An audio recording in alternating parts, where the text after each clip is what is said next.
Olá! Hoje nós vamos falar sobre o solo e suas características. Mas o que é o solo? Essa definição, ela muda muito de acordo com a área. Se você fizer essa pergunta para o engenheiro civil, a resposta dele será uma. Se você fizer essa pergunta para um geólogo, a resposta dele será outra.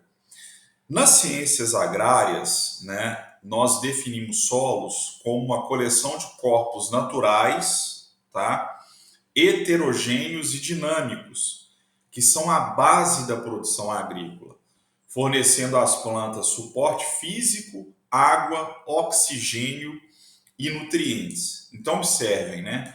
Nas ciências agrárias, na agricultura, o solo tem uma definição muito funcional, ok? Porque para a gente produzir, né, para a produção agrícola, é imprescindível que o solo exerça algumas funções, tá? Ele precisa fornecer nutriente para a planta, que é algo relacionado à fertilidade. Ele precisa sustentar a planta para que ela não tombe, ok? Que é uma função do solo relacionada à estrutura e agregação.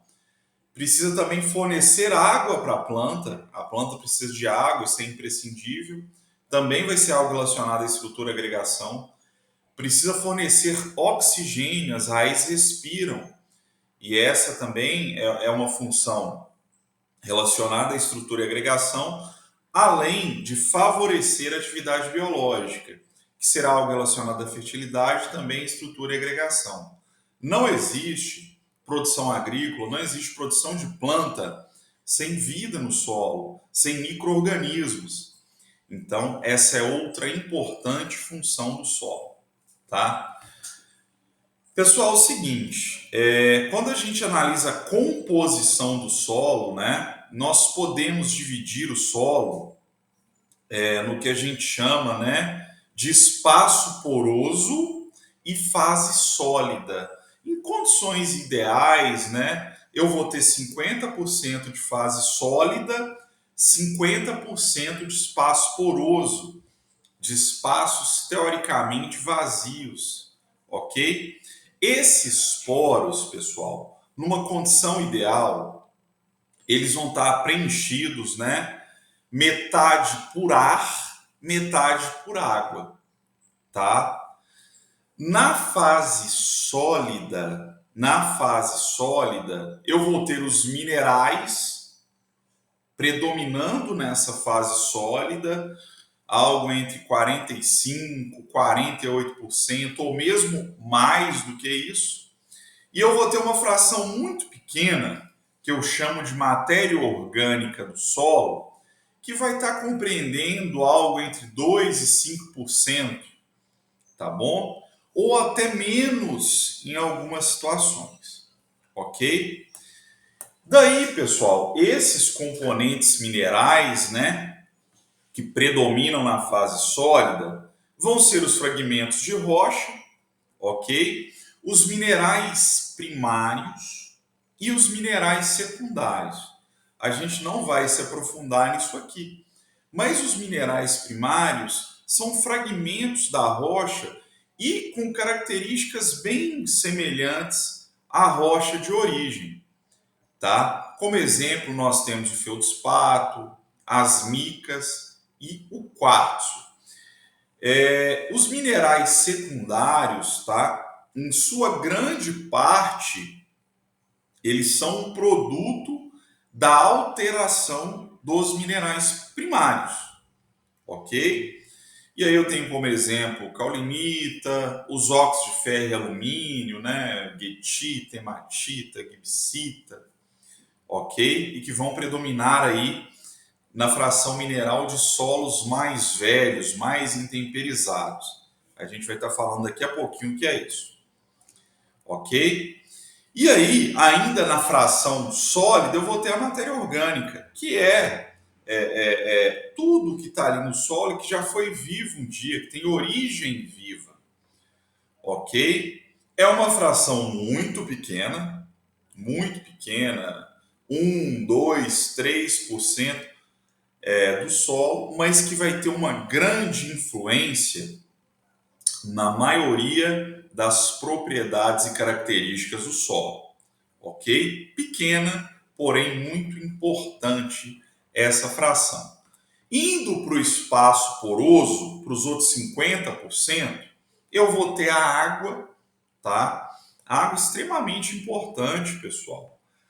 A água, né? A planta precisa de água. E essa água que está lá no solo, que é a principal fonte de água para a planta, ela se apresenta em diferentes formas. Algumas disponíveis, algumas não disponíveis para a planta. E além disso, né, essa água é muito importante também, porque todas, né, as reações que ocorrem no solo, elas ocorrem em meio aquoso. Além disso, né, os nutrientes também são absorvidos nas suas formas solúveis, quando eles estão lá, né, solubilizados em água.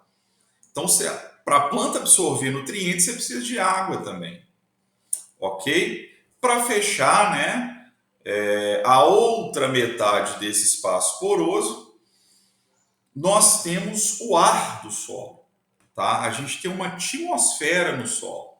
Só que essa atmosfera, ela é diferente da atmosfera que nós temos aqui no meio externo, tá? E o ar, a quantidade de ar no solo, tá? A quantidade de oxigênio no solo, principalmente, ela está muito ligada à quantidade de água, né? Em condições saturadas, né? Onde você tem alagamento, por exemplo, chove muito, né?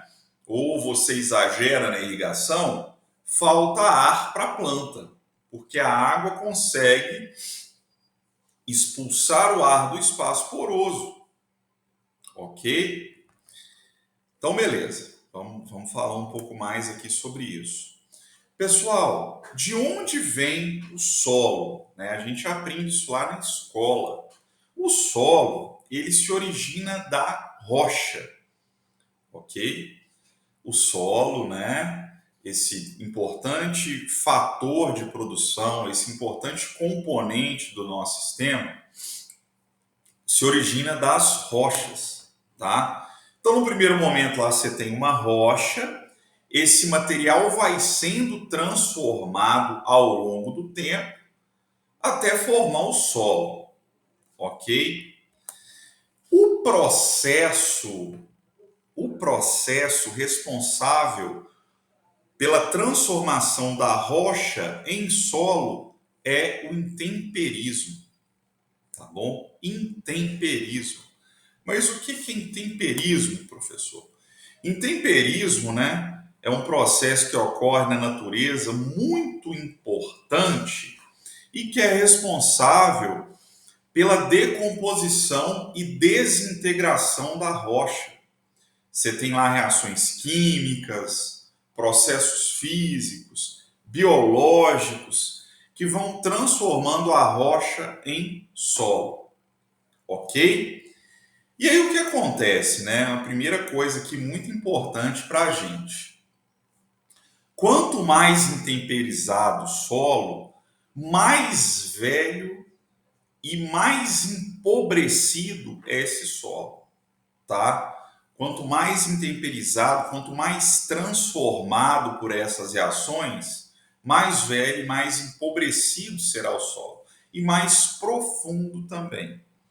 Solos jovens, né, são mais ricos, são rasos, tá? A gente encontra ali fragmentos da rocha, ok? O contrário ocorre com solos mais intemperizados, beleza?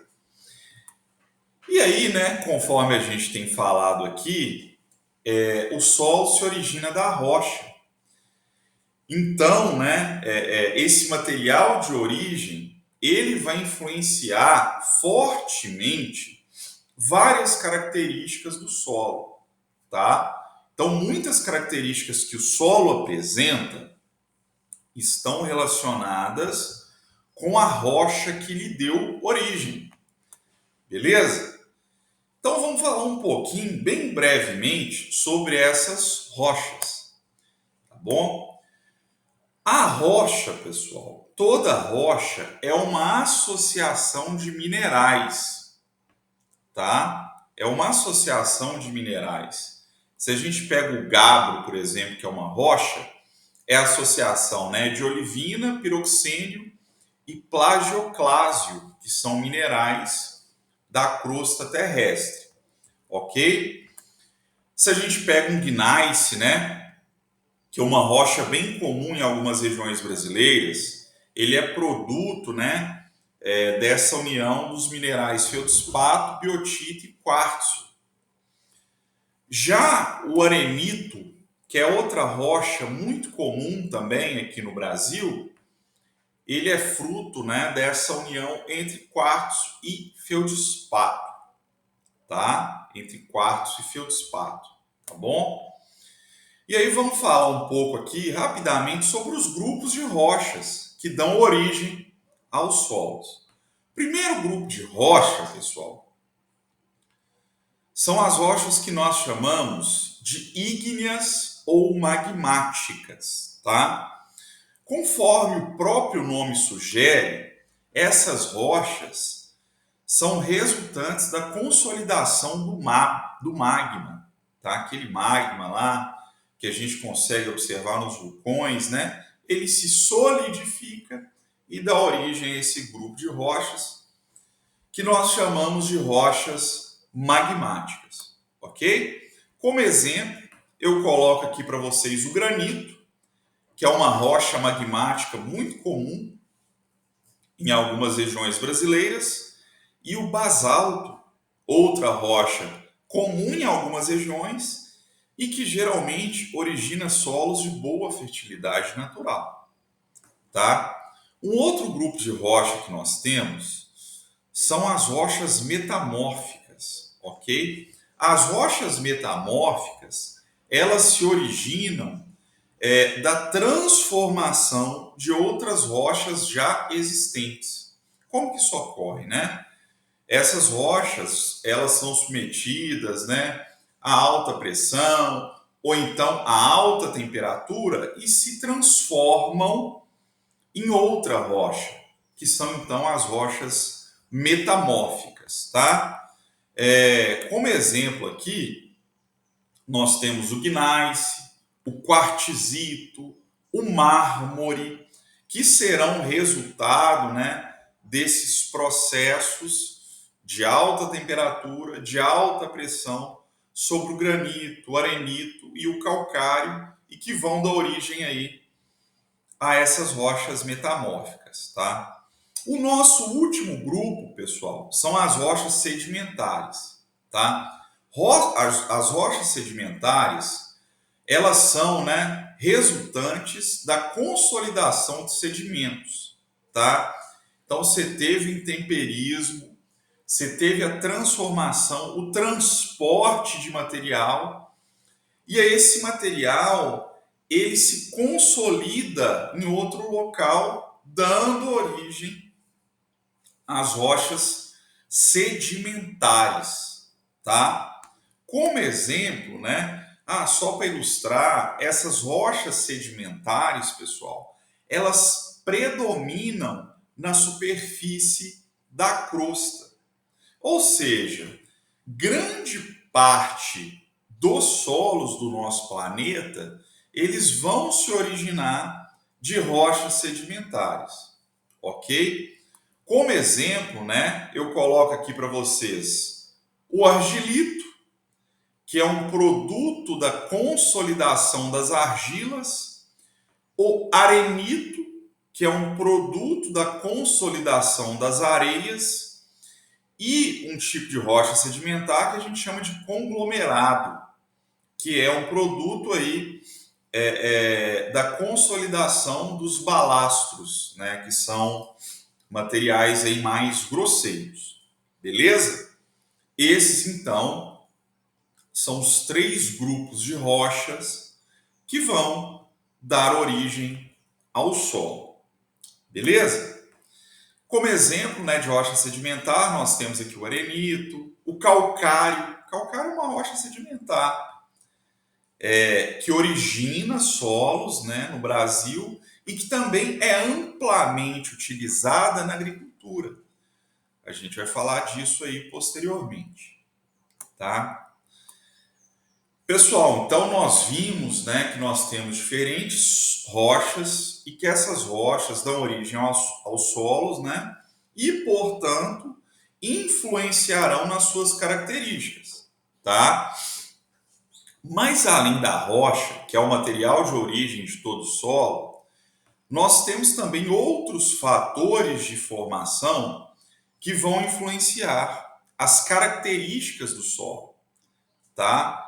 O primeiro deles é o clima, principalmente, que vai influenciar muito as características de cada solo em decorrência da precipitação e temperatura, tá? Além disso, nós temos o relevo.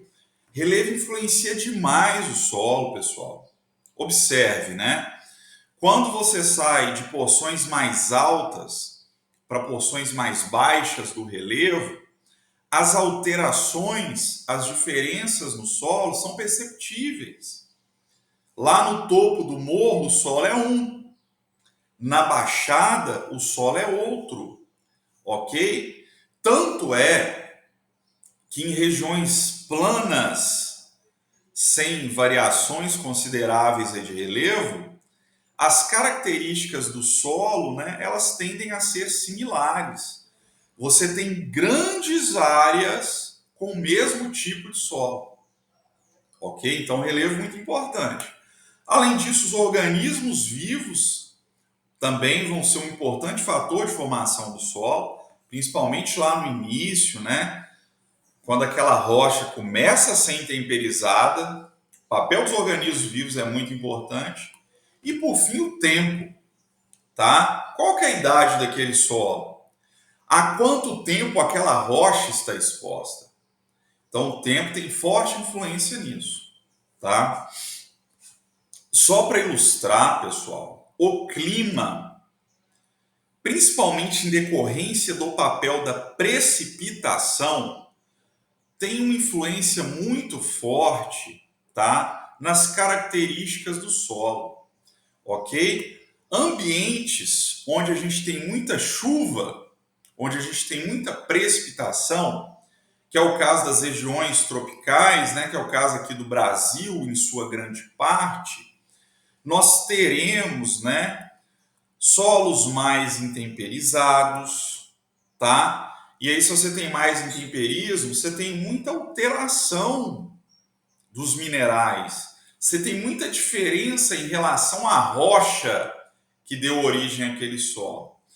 E aí, né, vai ter muita lixiviação de bases também.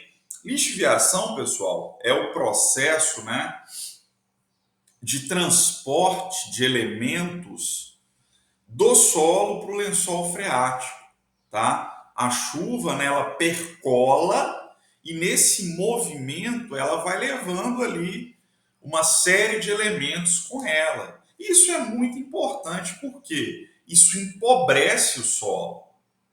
Então, se você tem muita chuva, você tem muita lixiviação e aí você tem esse processo de empobrecimento do solo, tá? Quando você remove esses materiais, cada vez mais você vai acidificando o solo, ok? E isso resulta, tá, em solos de menor fertilidade natural. É por isso que no nosso país, grande parte dos solos são de baixa fertilidade natural, são pobres, são ácidos, tá? Em decorrência, né, de nós estamos aqui num país tropical, temos muita precipitação, muito intemperismo, muita lixiviação e o processo aí, né, de empobrecimento gradativo desses solos, tá bom? Pessoal, vamos falar um pouquinho agora, né, de morfologia, de características dos solos que são importantes para a gente fazer essa distinção, tá? Primeira coisa, pessoal, quando a gente fala, né, em tipos de solo, em classes de solo, a gente tem que falar aqui em perfil, tá? O perfil de solo é a principal unidade de representação de um solo, tá? Perfil de solo vai ser essa seção vertical, né? Formada por horizontes e que caracterizam o solo, tá? Esse é o perfil, ok? É o que caracteriza ali o solo, ok? Esse perfil, pessoal, ele é formado por horizontes. Horizonte A, horizonte B, horizonte C, horizonte O, horizonte E. Aqui a gente não vai aprofundar muito nisso, tá? Mas esses horizontes são imprescindíveis para a gente fazer a distinção entre esses solos, ok? Então, dê uma olhada, né? Ali a gente tem alguns horizontes de solo representados. Faça um exercício, né? Quando você estiver voltando aí para sua casa, de ônibus, por exemplo, dê uma olhada nos cortes nas estradas. Geralmente você tem perfis de solo ali muito claros, né? Com horizontes diferenciados, em decorrência das nossas características de clima. Geralmente são solos profundos, tá? Faça esse exercício, é interessante. Pessoal, dando continuidade aqui às propriedades morfológicas do solo, que é uma coisa importante para a gente, vamos falar um pouco sobre cor, né? Cor do solo é muito importante. A cor do solo, além de permitir essa diferenciação, ela nos diz muito. Ela nos fala muita coisa, né? Exemplo. Aqui nós temos dois perfis de solo, uma divisão em horizontes, tá? E aqui, né, a gente tem de um lado um solo que tem um horizonte A mais escuro. Cores mais escuras indicam maior teor de matéria orgânica. Maior teor de matéria orgânica indica solo de melhor qualidade, solo com melhor fertilidade, tá? Então a cor ela é muito importante. Se a gente pegar, né, outras características, por exemplo, quando você tem um solo acinzentado, tá? Isso é muito importante. Quando você tem solos acinzentados, isso indica, né, que você tem processo de redução de ferro naquele perfil em decorrência da condição de má drenagem. Então, cuidado, né? O pessoal que trabalha em área maior, naquela baixada, você vê que o solo ficou um pouco cinza, indica que ali tem problema de drenagem, você tem acúmulo de água ali.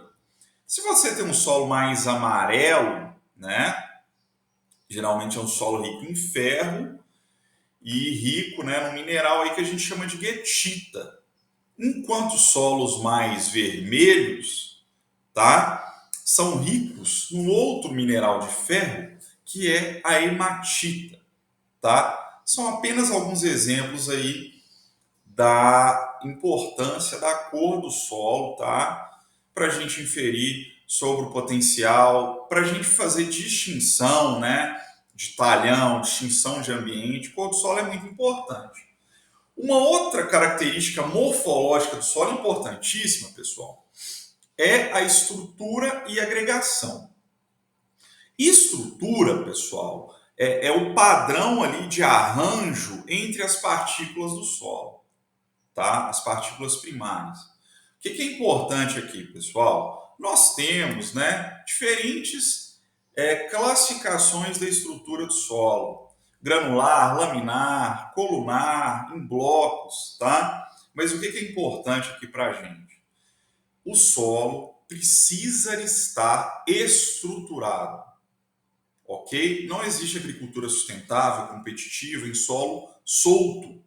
Esse solo tem que estar estruturado, unido em agregados, tá? Por quê? Num solo bem agregado, num solo com boa estrutura, você vai ter boa retenção de água, você vai ter boa aeração, você vai ter um bom desenvolvimento reticular, tá? Então é imprescindível que o nosso solo esteja estruturado, tá? Apresente boa agregação, ok? Por fim, pessoal, vamos falar aqui de textura, que inclusive influencia muito na agregação. O que é a textura, né, pessoal? Textura é a proporção entre areia, silt e argila, que são as frações granulométricas que compõem a fração sólida do solo, tá? Então, quando a gente fala textura, né, é a quantidade que aquele solo tem de areia, de silt e de argila. E qual que é a diferença entre essas três frações granulométricas? O tamanho, tá? Então, o que diferencia essas três frações granulométricas é o tamanho. A argila é muito pequena. E aí, por ser pequena, né, ela é quimicamente ativa, ela tem forte influência na agregação, na fertilidade do solo, tá? Enquanto a areia ela é maior. A areia é maior. Então, isso vai ter uma influência muito grande em várias características. Como que a gente determina essa proporção? No campo, pessoal, a gente consegue fazer isso com a sensação tátil, né? Quando você esfrega aqui o solo entre o indicador e o polegar, se aquele solo, né? Se você tem a sensação de aspereza, isso indica que é um solo mais arenoso, sabe? Quando arranha, aquilo ali indica a presença de areia. Geralmente isso é feito no laboratório, tá? De uma maneira mais segura, através de alguns métodos analíticos aí. Mas observem, pessoal, a diferença no tamanho dessas frações, ela é muito grande, tá? A argila, perto de um grão de areia, a argila é minúscula, ela é muito pequena, tá? E aí, nós, com base, né, nos diferentes valores dessas proporções, a gente consegue classificar o solo em 13 classes texturais aqui no Brasil.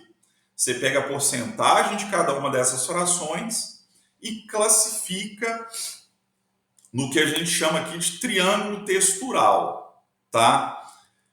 De forma simplificada, pessoal, a gente pode classificar também, né, o solo em arenoso, é quando ele tem menos de 15% de argila. A gente pode falar que ele tem textura média quando o teor de argila é entre 15% e 35%. A gente pode falar que ele é argiloso quando o teor de argila se encontra entre 35% e 60%, ou que ele é muito argiloso quando o teor de argila é superior a 60%. Ok? E eu reforço aqui, a textura, pessoal, apresenta forte influência nas características químicas e físicas do solo. Ok? Exemplo, solos, né, mais arenosos, né, em solos mais arenosos, existe uma dificuldade muito grande, né, para a formação de agregados estáveis. Então, geralmente, a gente tem problema estrutural. Da mesma forma, geralmente, solos arenosos apresentam menor fertilidade, tá? Então, a textura é muito importante, ok? A gente vai falar mais disso ao longo do curso, beleza? Pessoal, isso é o que eu gostaria de transmitir nessa aula de hoje, tá bom? E muito obrigado. Bons estudos para todos.